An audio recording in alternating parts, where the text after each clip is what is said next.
Hey guys, MetalJesus here, and I'm back with a review of a brand new handheld called the Chromatic by a company called ModRetro. This is a premium handheld that's designed to specifically play original Game Boy and Game Boy Color cartridges. But this comes at a time where we already have a bunch of options if we want to play original Game Boy games, right? So we have the Analog Pocket, we also have a bunch of Android devices that run emulators and ROMs, as well as the Steam Deck. And so in this video, I'm going to review the Chromatic, but also compare it to some of these other devices so that you can decide, is it right for you? Let's take a look.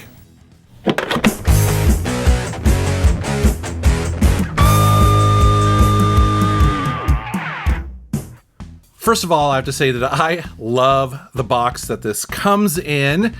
Instead of going that Apple or analog route with the packaging, you know, where it's all stark and kind of modern looking, instead, I like how they leaned heavily into the fun aspect of this device. You can see here they've got hand-drawn art like you would create in middle school. That's a very nice first impression. And by the way, this was sent to me for review. However, all of the opinions are my own, which will be pretty obvious because I do have quite a few opinions about this. And for a little context here, this was created by a guy named Palmer Luckey, who is a bit of a controversial figure. And if you don't know who that is, he helped invent the Oculus VR headset. And I guess he's been wanting to create the ultimate Game Boy. I guess he's dedicated several years of his life to this, and so this is the final result here.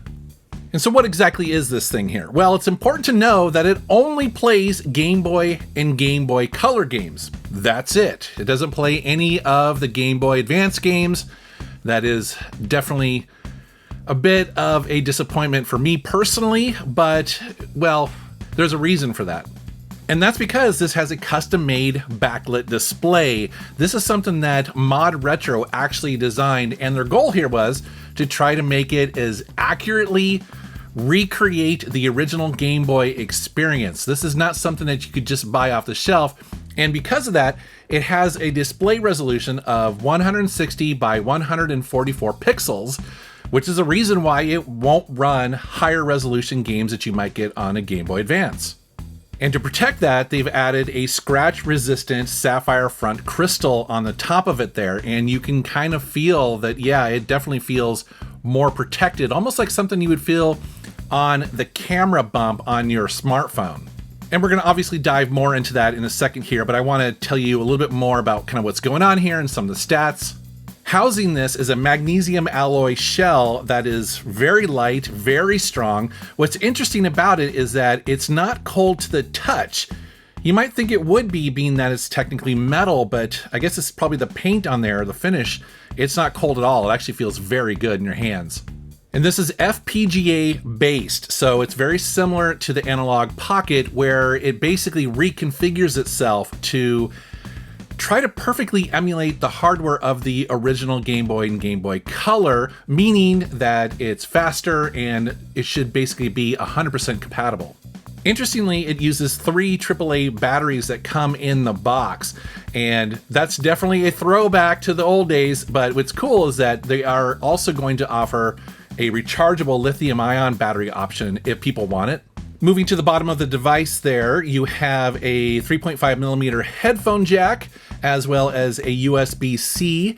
That's a port there that you can send video out to your computer if you wanted to stream with it or capture footage, and there is the speaker grill. On the right, you have a button to bring up a menu and a bunch of different settings. We're going to go over that in a second, as well as an analog volume wheel. This also comes with a backwards compatible link cable port, as well as on the top there, you have the IR link. So they've tried to cover all their bases with this thing. And it comes with one game. It comes with their version of Tetris. And it retails for $199, which is going to be interesting to see the feedback from consumers, because I think that's probably a little bit more than people were expecting. Although I have to be honest, it does feel very much like a premium product. As for the design of this, you can really see that they took inspiration from Nintendo's own Game Boy Color. The size is very similar to that. It also has that kind of rounded hump in the back. And in your hands, this feels very comfortable, very familiar. I have to say that the D-pad and the buttons on this feel great. Again, you can tell that they went back to the original and probably analyzed every aspect of it to make sure that they got as close as possible. And yeah, the D-pad just rolls on your thumb. It feels perfect. The AB buttons and also select and start just feel great. They're the perfect size. They're the perfect amount of clicky. And I've been playing many games now over the past couple weeks, and yeah, again, no complaints with those controls whatsoever. It just feels very premium, very familiar. But let's go ahead and start with the star of the show, and that is that screen.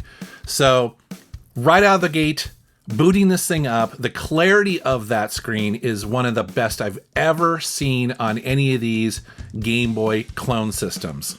For one thing, the viewing angle is excellent. It truly is great here. You see where I'm, showing a couple games here, and man, you can really get over to the sides and still see it just perfectly. And like I said, this is a custom-made screen, and so I wanted to be able to do a side-by-side comparison between this and, say, the Analog Pocket, which, a lot of people like myself, we consider that to be the premium experience at this point. I've had one for a while now. I love using it, but, I need 2 copies of the same game, which I don't have. So I went over to Another Castle, which is a retro gaming store in the Seattle area, and I asked them for the cheapest game that they had multiple copies of, and they sold me these Barbie Magic Genie adventure games, which I thought was pretty hilarious. However, this turned out to be a great idea because the funny thing is, these games actually have a lot of color cutscenes to compare to. And so I popped this in, and immediately I was kind of surprised because you're hopefully seeing it here in this footage, because I was blown away by the white balance and the colors on the Chromatic. Like I said, I hope you can see this here in the YouTube video, because yeah, the white balance on the Chromatic is perfect. I didn't realize the Analog Pocket actually has a little bit of a yellow shift to it, a little bit more color saturation. It's, again, I don't know if you can see this on a YouTube video, but in person, it's significant. I was actually surprised. And so I reached out to ModRetro asking them, like, is this on purpose? Did you do this on purpose, And yeah, they basically said that they painstakingly tuned that screen for accuracy. And, the difference here is the Analog, I believe, uses off-the-shelf displays, right? Great high-quality displays, don't get me wrong, but their Chromatic display was developed by them, and so they have complete control over it. So, and I probably do have to clarify here, they're close. The colors aren't dramatically different, but again, I didn't expect them to be any different at all. And by the way, I did try going into the Analog Pocket and mess with some of the saturation settings, and no, I never quite got the same level of white balance. So again, is this a deal killer or something, that people should be worried about or annoyed with? And I would say no. I mean, I've been using the Analog Pocket just fine for, months now, and didn't even realize this was a thing. The Analog Pocket has a slightly larger screen, which I actually do prefer. And, technically the Analog Pocket is using, I guess it's probably filters. It's using basically, programming to create those spaces between the pixels to try to emulate what a real Game Boy screen looks like. And I think it does a pretty good job. And keep in mind, the Analog Pocket plays, Game Boy, Game Boy Color, Game Boy Advance games out of the box. And they also sell adapters where you can play the Game Gear, the Neo Geo Pocket Color, TurboGrafx 16, Atari Lynx, all these other systems for only $20 more. The other thing that the Analog Pocket does that I kind of wish the Chromatic did is that on the Pocket you can use save states, which is really nice if you're playing, a long adventure game to be able to save at any point, immediately jump back into it. Their Chromatic currently doesn't support that. I guess they could probably add it in the future via a firmware update. In the menu here, you have a couple different tabs, starting with the home, and in there you can adjust the brightness as well as go into silent mode, which would turn off all of the audio. Under display, you have the option to turn on or off frame blend. So that's for games that have transparencies. And so if it's not looking quite right, you can come in here and toggle that. You also have color correction here for video capture to your computer. You have controls, and then you have a tab for system, and here's where you can see the current firmware version, and I guess they're going to be doing updates as well in the future. And then you have player number, and that's very important. I guess if you also do the video capture, they have instructions on their website on how to make that work, but yeah, that's where you can adjust it as well. Obviously, this was designed for physical cartridges, but I was curious if the EverDrives would work. That's not always the case, but to my surprise, fired right up and the games work. So that's pretty cool too. I also wanted to throw some homebrew games at it, and again, as expected, they work flawlessly. So that was really nice to see.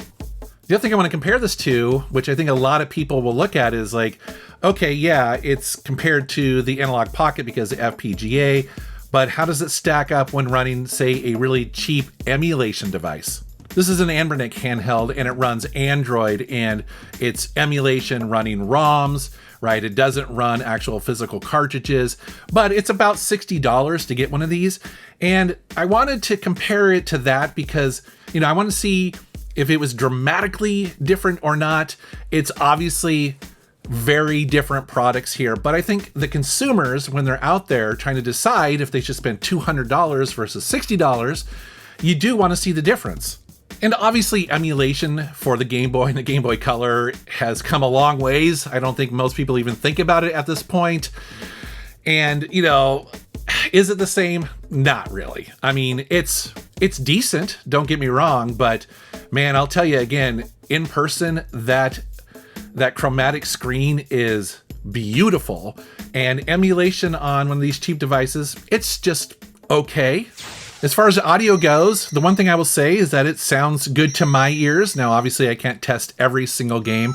There might be instances of some games maybe not sounding quite as accurate, but to my ears, I didn't hear anything jarring. The speakers are very loud, very clear. They sound really good.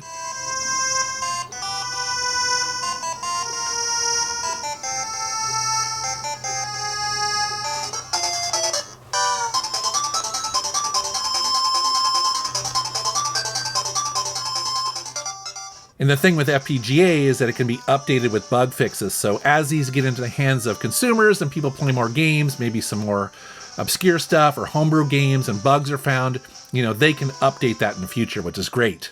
So what are my final thoughts on the Chromatic by ModRetro?